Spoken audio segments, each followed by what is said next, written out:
So this panel discussion, we have Mr. Mahesh Patil, Vice President, Information Technology at Axis Bank, Mr. Praveen Mishra, Senior Vice President, Information Security at Yes Bank, Mr. Michael D'Souza, DGMIT at Mahindra Vehicle Manufacturers Limited, Balasaheb Ugale, Vice President and Head IT Infrastructure at DCB Bank, and Shekhar Rao, Head Sales Strategic Accounts, EFLB India at Tata Communications. And this elite panel will be moderated by Mr. Siddhartha Sinha, Executive Vice President and Head of Technology at National E-Respiratory Limited. Please welcome all the panel speakers with a huge round of applause. So, finally, I don't want to take much time on this panel discussion. I think you all can settle and we can talk. So, I know this is a Friday evening and we have to cut short everything and we are already late.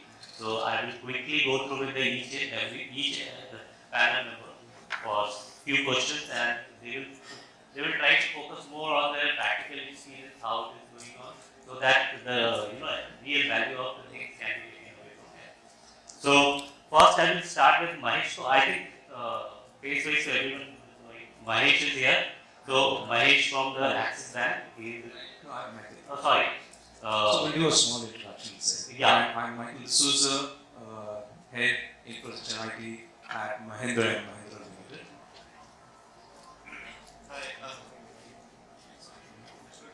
Hi, I'm Praveen Mishra and I'm leading the cyber defense in this bank.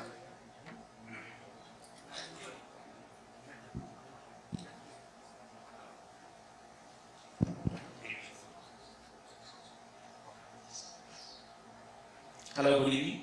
This is Balasaheb Ugale from DCB Bank. I'm the IT infrastructure. This is Mahesh Patil. I'm from Axis Bank and I work in IT.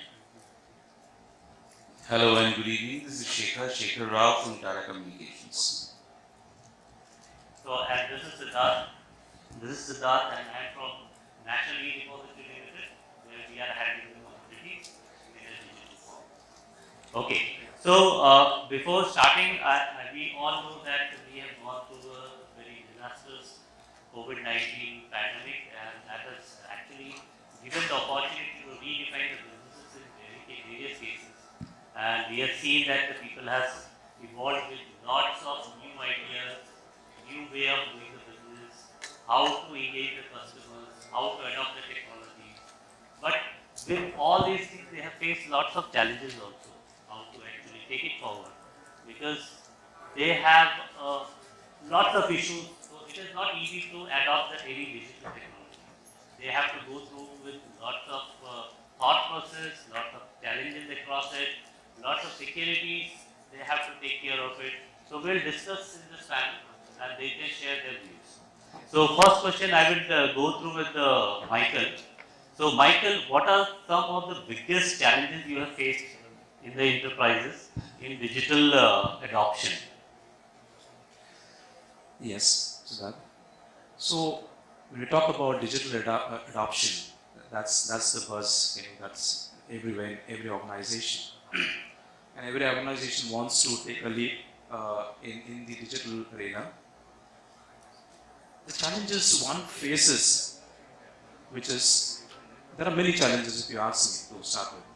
But the first and foremost important part is the organizational culture. Are we driving or implementing digital change to change people, process, or are we going to support them, in their businesses? So, very important point is the mindset change. It's very important first to have a good leader, who will lead this into the organizational change. So, culture is very important. We talk about a change management. It's completely a change management that one talks about, right? We have to educate the business as to what are the benefits in the adoption of the digital journey that you're going to take. What is the transformation change that is going to come in? Are you putting in fear to say that, with the digital adoptions, are you going to, probably take out jobs? Are you going to make changes, And people are getting a little more uncomfortable about it, Conscious. Yeah. conscious about it. Now, again, when you talk about digital transformation, one has to also very finely look into what are the digital transformation areas you're going to take it up. It is said there's a solution in existence, okay, but there's no problem in existence. Correct, correct. Right? Now, one has to understand, okay, what are the problem areas they are going to fix through your digital adoption. There are technologies available in the market. Are you going to pick and choose everything and anything that's available that is in the market? You have to be very, very conscious to understand. Everything has been sold on a platter. I'm not going to talk about the digital, what do you say, technologies. It's already been spoken in the previous presentation. But what is relevant to business? What are the technologies you're going to adopt? Is it really going to bring the benefit or reap the benefit to the business, okay, in terms of people, process, and culture? Very important is you're going to put business money at stake. Are you going to check and see what are the business values that you're going to bring out of the adoptions that you're going to bring? At many a times, you do the adoption, and at the time, it is seen that the benefit has not been reaped. Now, it's business money that you're putting at stake here. Yes? Very important is, when the challenges are faced, is one implements the technologies and solutions. Do we do a reassessment of the technology that you have adopted in your organization, in your businesses, in your processes?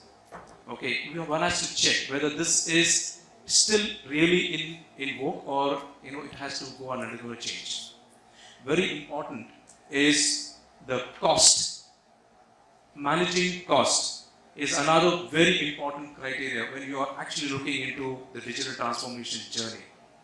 Whether the money that has been put into the digital transformation is actually reaping. That's what I just mentioned, right? So a digital transformation is not about just bringing in a new technology and just saying that, okay, I have adopted it.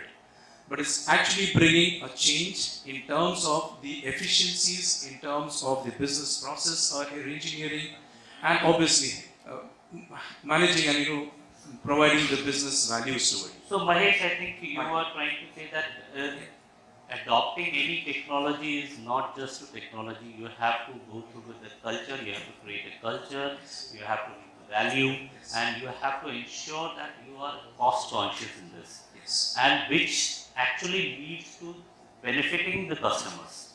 Very much. Right? Yeah. And also important is, the last point I'll just try to put Sure. is, getting the right skills, retaining the right skills is very important. It's not about just giving a training and it's all done. Okay, I have adopted a new technology. Okay, I've given the training and done. Are you actually retaining the skills, the talents is very important. So that's another challenge one faces in a digital transformation or you can say journey. Great. Thank you, Mahesh. Thank you for your review. Thank you, Michael. Sorry, always saying Mahesh, Michael. Thank you, Michael, for your view. So, with this, what Michael was telling is that how to, use the technology in a better way so that the business and the customer can benefit out of it. So, this needs to, design a framework. And for the framework, it is very necessary to be very, cautious to see that each and every part of the technology adoption actually go to the customer.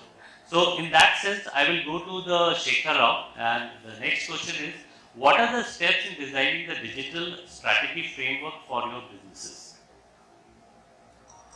Well, first of all, thank you for having me. It's great to speak with all of you, but at the same time, when you ask such a straightforward question, I might have to perhaps lean upon Michael, and he was very, very particular about a few points, and I would want to build upon that and to bring it out. See, whether you're a brick and mortar industry or you're in any kind of business today, the adoption cannot be, that one size fits all. If I have to help ourselves step back. In the 90s, we had a strategy as to how are we going to get into the internet era of things. Back in days, he mentioned about MTNL, right? So when from an MTNL period to we kind of pivoted ourselves, and our strategy was how our internet is going to shape. And then the search engine optimizations came into play sometime in 2000. So there was a strategy around it which was built. Then came that we all are now identified by one thing, which is the mobile number. So the mobile strategy by the enterprise customers whom we serve, they wanted to bring that kind of a strategy. And today, thanks to COVID, it is just that the adoption of the cloud services has increased, and it will continue to increase. But if you have to overall look at a one size fits all, it doesn't exist. Unfortunately, it's a myth. What is a fact is that one has to first of all understand, is your cloud strategy flexible enough? And what do I mean by flexible? Fundamentally, as Michael said, cost. Right? Now, if an enterprise has to get into that ultimate customer experience, which you also spoke about a while ago, are we in a position to scale up the next day and bring that kind of infrastructure in place, or are we looking at an on-prem solution? So as he rightly said, there's everything available on the platter. But if you're looking at flexibility, then you also need to look at security. As we say, zero tolerance, right? I mean, zero trust. So is the cloud strategy zero trust, and is it secure enough? Is our end customer going to be secure enough when we are dealing with them? That's key. And to me, let's accept it. Our again, to take a leaf out of what he said, is the people and the culture, right? How are we going to execute this strategy is the most important thing. If the execution is perfect, the cloud strategy will be there, and also your end customer's experience will be in place. Many times we start with all the force, and then somewhere we, as service providers, what we see is that it was kind of falling through the crack at times. But now with the hybrid model coming in, and the omni-channel way of reaching to your customers, be it social media, or be it enterprise voice, or be it messaging, all that has got to be there in your cloud strategy for it to be successful, because at the end of the day, it's the ultimate customer experience that matters. Correct. And that brings you repeat business. We all are aware of it. Yes. And that's what I would want to put it in a nutshell. Oh, great. So basically, you are talking about that any strategy which you are actually talking about going to the cloud and everything, it should be very thoughtful, it should be very measurable, and accordingly you have to invest your money and time so that it can actually reach the right value to it, right? So, just to give you a quick example before you move on. right. Let me touch upon a very interesting point. Today, in any omni-channel business, when you are in a, if your cloud strategy is strong enough that, for example, after the end of a call, if you get a real-time sentiment analysis, a first-cut sentiment analysis, good, bad, whatever it is, I think that is a very good start point for you to build upon it, right? So That's really added value. So I think you have touched the right points, and I think the audience will take away from your all the examples and points. So with that, I will definitely go to the next to Mahesh Patil. So Mahesh Patil, what are the key areas for an enterprise to focus and invest for its digital future? So exactly coming from here, I am coming into you that, and also you need to how latest technology can give you a value to it, like AI, ML disrupting the businesses. Sure. So, just a few quick ones before. So, I think Vinit, I have a very common name. So I think that's probably was of high recall value, and then he kept referring to Michael as Mahesh. So of course, I have a very common name because my email ID in office is also like Mahesh14.Patil. Okay, so I mean, like, what is this? I am joining you now, and then so even when it's about the event evening is about like digital connections, right? So I think when I was trying to like make my digital connections early in the world, and then email ID I would try to create Mahesh.Patil, of course not available. So, and then whatever random ID that I created, I would get like a lot of irrelevant mails. Okay, so I think that's just to set the context, because when you make the choice of technology eventually when you start working on, the right choice is required. Okay, the right choice makes a lot of difference in terms of taking you from where you are and where you want to be eventually. So for example, the traditional application development, will it suffice that you continue with the same stack when you want to become digital or become like the future? First of all, what is future? I mean, what we live in today and what we do today is we are already there. I mean, it's present, it's not future. Secondly, I might be doing like a Java script development for ages, but then should I choose like Kotlin over that when I'm going to like a cloud native architecture, or should I be evaluating like a right low code platforms when I'm trying to do like a better process engineering? When it comes to cloud is like given, right? Like even Michael and Mr. Rao mentioned about the cost aspect. So for example, cloud is great, but then cloud is like a tap. So you control it well. I mean, of course, it yields better ROI perhaps, but then when you keep it open, it's like a tap. It can empty your coffers. I mean, cloud can be like some really seriously expensive affair if not used right. So it is not actually, cloud is not a cheap aspect. Of course not. Of course not. But the facility and the reach definitely will be increased, so that Right. you in the in-premise kind of a setup Right. as compared to the cloud. Cloud is, you have to. There are many organizations who have moved back to on-prem, even from cloud. Yeah, definitely. Only for the cost aspect that they could not control. Maybe it did not suit their use case, but then so I think it is all about making the right choices when it comes to like really building the digital future with your applications. So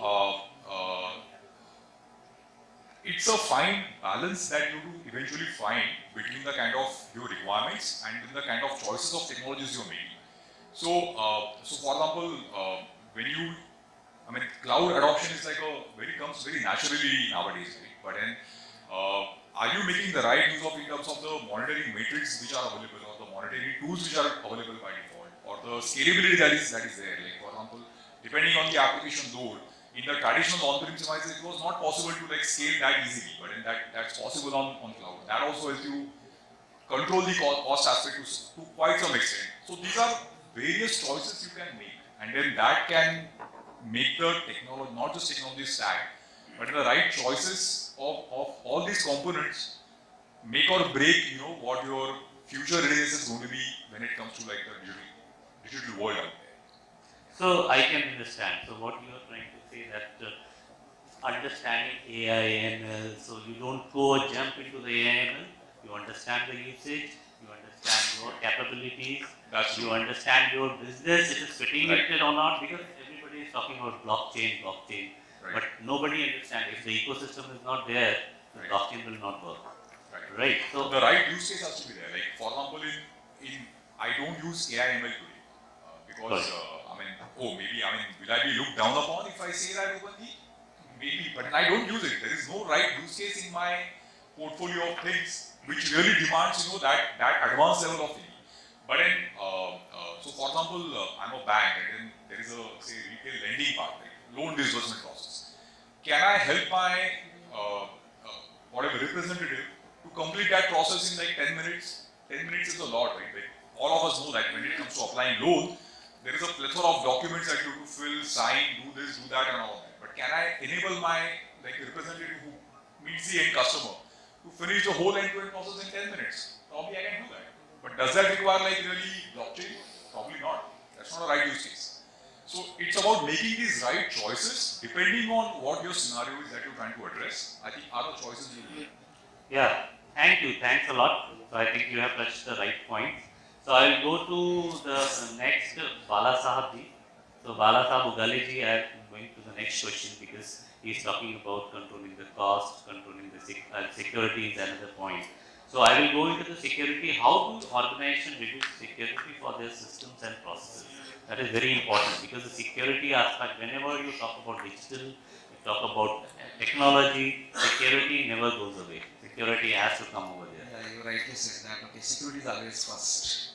I think everyone aware of, okay, if you have to deploy an application, how security people is going to spray, everyone knows that, right? So see, basically security again divided into two parts. Okay, one is okay data center side security and another is okay endpoint security. Both equally important. If you miss okay any leg, it will be hit us okay badly, no doubt about this. And then this okay, a lot of example okay every day okay we are seeing that okay, a lot of attacks happening. So when you say okay data center side security, ensure that okay baseline security is very important okay for deployment of okay any types of solution, either digital, yeah, any other types of solution. Secondly, whatever okay firewall policies okay are you okay really looking after okay all these okay firewall policy? Do you okay proper review of these okay policies? And secondly, when you review it okay who's monitoring okay these policies? That is equally important for us. And your team is okay 24/7 is available for monitoring all these types of alerts, which is okay getting either okay false positive type of alerts, what type of alerts okay getting okay you should monitor okay on 24/7 way. Otherwise okay it will become toss.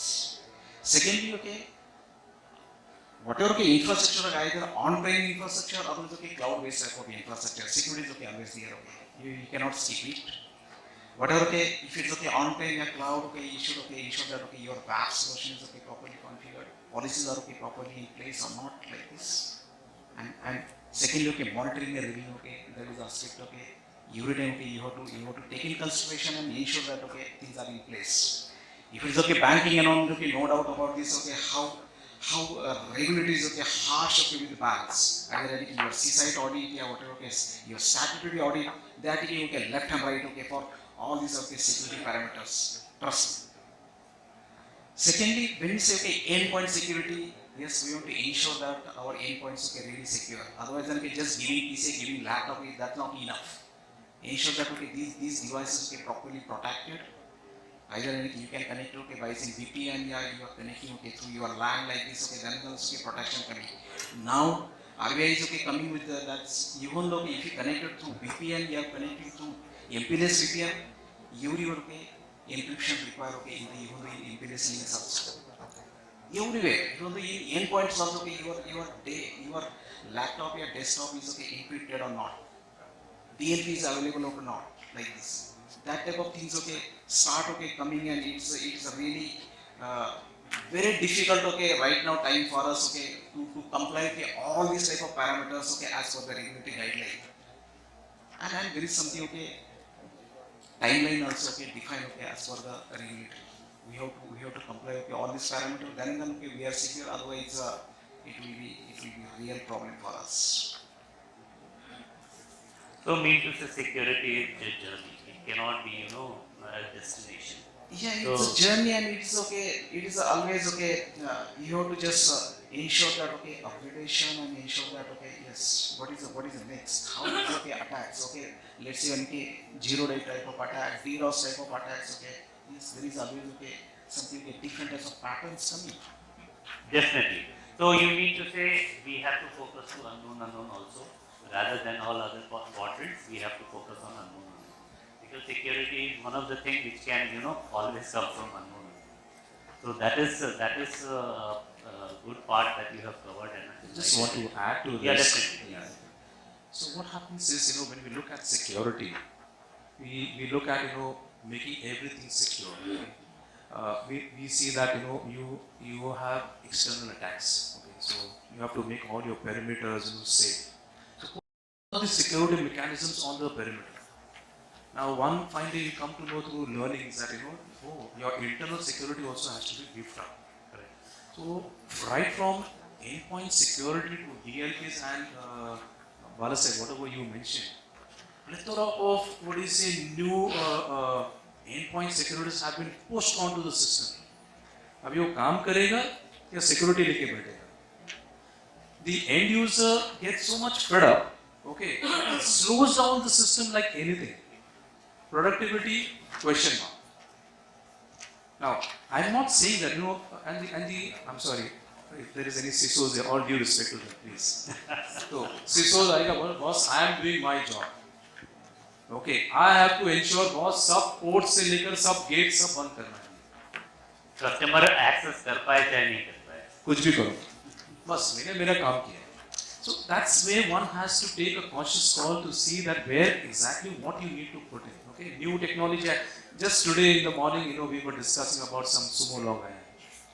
Naya technology is sumo log. Oh yes, we should deploy sumo log. Let's go for it. I mean, have you first evaluated, understood what is it, where it's going to be? Do you already have the mechanism in place, rather than you put another thing and just load up? So this is the technology you're talking about, and this is the security you're talking about in the technology. So in the business also, lots of things comes and changes. So when we were actually doing the digital payments and everything, we used to save the cards, and then it was very easy to do the payments. So that once you have paid the card, it is easy for you to pay through the payments. But now they are changing. They are going to the tokenization. So now that will start creating a pain point. So whenever you get accustomed to something and try to make your process easier, the new thing will come because it is not secure. You have to go with the security. So security always creates a pain. Definitely creates a pain to the customer as well as the people who are actually securing the system. So I can understand, but it is very necessary. So CISOs out here and say they are always first. I am part of the security team and sitting right next to you. So that's fine. So you understand the pain area. Yeah, so I deal with it every day. So fortunately, yeah. You still like it. No. Some people they don't like. No, that's fine. I know. Most of the people don't like, but it is very necessary. We have to. There is no fun of it. Security is very important, most important thing, and we have to stick to the security. Maybe we can ensure that we can ease out few things from the customer perspective, because anyway organization has to work hard. They have to analyze millions and millions of logs, and they have to that protect. type of exception always there. Yeah. Because a lot of exception. And then You mentioned if we about are working, logs. so it's very difficult to work. So I don't know. So let me throw some light on this. Rather put my vision as well. Every coin has two sides. So I agree. Security has been thought as a showstopper, but in actual reality, in today's world, we are the enablers. Definitely. So We now, cannot say that. yeah. So now when we say we are PCI DSS compliant, the example of card number. When we say PCI DSS compliant, your end customer would feel secure that my card number is not visible to anyone apart from me. So It cannot be- business runs on trust. Yes. You need to understand. So that's where And trust, you are building the trust in the That's where market. the enable. So I don't know how many of us sitting here would like to share their details with everyone, or even the employee which is sitting in the bank, who has access to all your information. However, as an information security, ensure only when you need the access to read someone's PII details like Aadhaar card or PAN card, or even the mobile number of the customer. Okay, so probably someone in the bank would know that we've been asking to mask all PII data. So only last 4 digits or some digits should be available, right? So with that, we bring the confidence in the customer that no one can use your PAN card and put their rent receipts on your name, and then you get a shock of life when you file the return that some income has come to you. So probably that's not a well-known case, but then so there is tons of cases where people who have given PAN card as their ID proof, and later on they got the shock of life that there is some transaction done on their name. Yes. And then Very you do it after the March end, and you come to know in July there is hardly anything you can do after that, and the pain of getting it rectified is much higher. So that's where the difference becomes. And with COVID coming in, the adoption to digital world is much faster, or rather we are at least 10 years ahead of what we are being. So COVID made us adopt digital technologies faster. So video KYC was something which we never thought of probably before COVID. Right now, right from bank account to a credit card to demat account, everything is open. I know the RBI, how RBI pushed all the banks and everyone for doing the KYC. Work from home also. Yeah. Very important. So we are talking about more on the security, we are talking about the cloud, and everything works on to the customers. So I have a question from Praveen, that how do organizations design customer-centric transformation strategy? This is very important. So because everyone has to focus ultimately to the business, and business will come from the customer.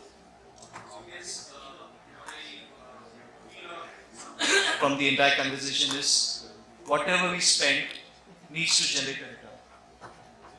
And how do you get the return? Making your customers use your products or use your services. Then will you get the return. So now when we design the product, or rather how the digital technology helps us in building business, I hope everyone would be using Amazon, Facebook, right? The moment you search for something in Google that I want a new TV or a small wireless headphone, and you open Facebook next, you see the ad for similar products. So this is where digital creates a nuisance as well as value for the businesses. So you may not like it that that's breach of privacy, so there is a PDP law coming for it. But then when I talk about this customer-centric business, so it's more about analytics now. That you design a product which the customer wants to use or intends to use.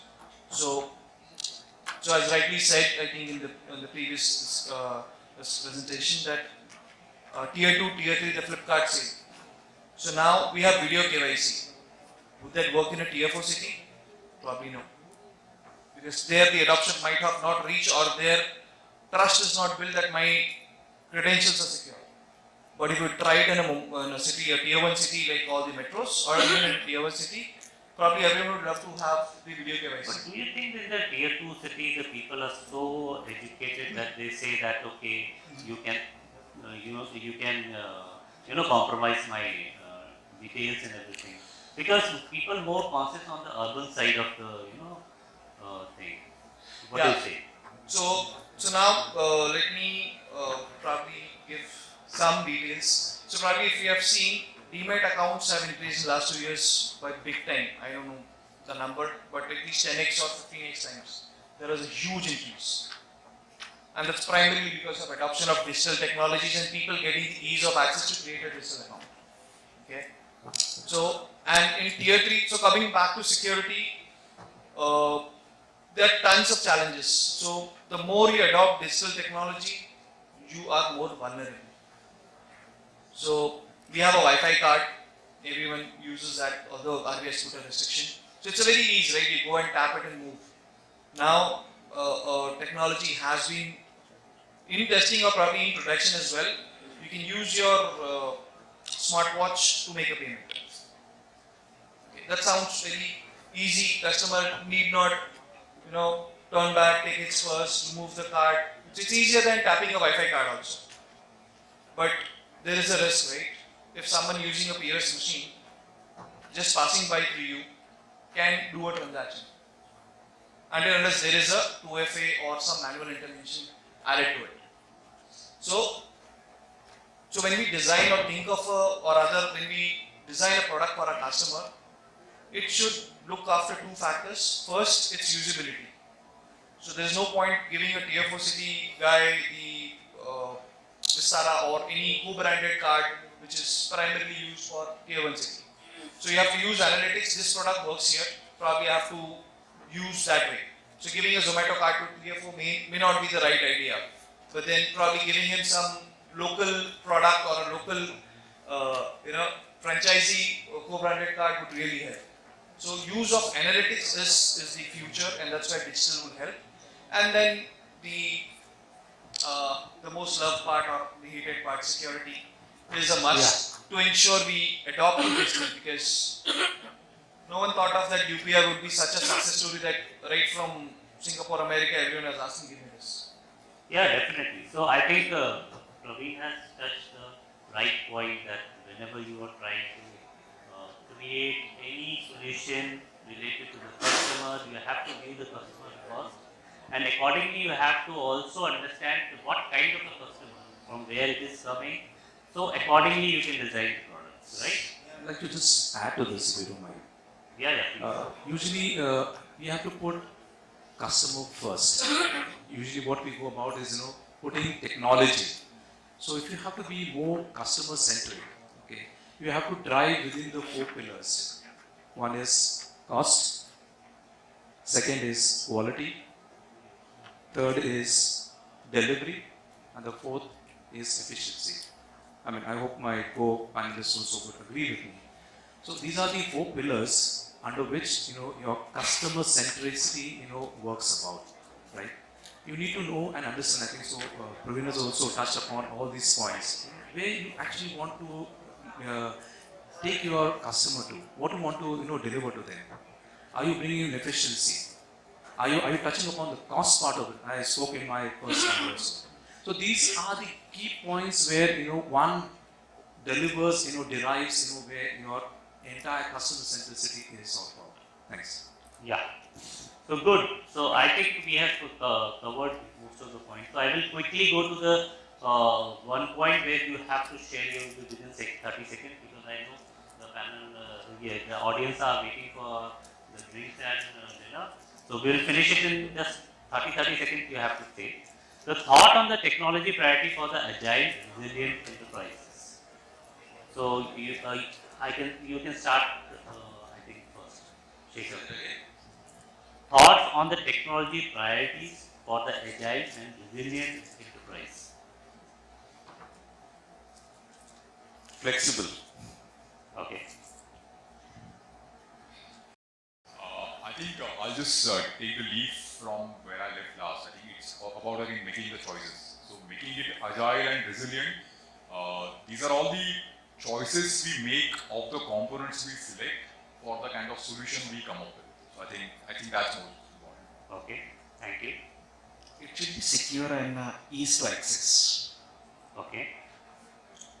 It should be so value should come out of it. So when I say agile and resilient, it should be more of a value. And of course, I think most of the points is covered being secure, and it should be worth like building a nice system which is not adopted. So being agile in everything is good, but then the value should come in ROI or that should be the key word. Oh, thank you. I think most of them have. So it's more about kitna deti hai, right? He is from Mahindra and Mahindra, so I think that's why he's talking about kitna deti hai, right? Yeah. So basically is what you're going to actually deliver. I spoke about what obviously we talk about the technology. We talk about the adoption of digital transformations. Okay, it's all about what are you going to actually give to the end customer. So the smile, the delight, and yes, the payback.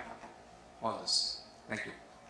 So I think I will also add my point in this, because I understand that technology is one of the things which is actually always evolving, and the enterprise has to look after the entire technology which is coming. What are the new technology, and they have to map it with the customer, how they can actually provide a value to the customer, because this is the way actually enterprise can reach the value and attract the customer. And very important thing, they have to ensure that within their bandwidth, within their timelines, within their budget, they can give the right technology to the customer which can add value to them. So that is very important for this discussion. With this, I would like to thank the entire panel member, because they have done a very thoughtful takeaway from here, thoughtful takeaway for the audience.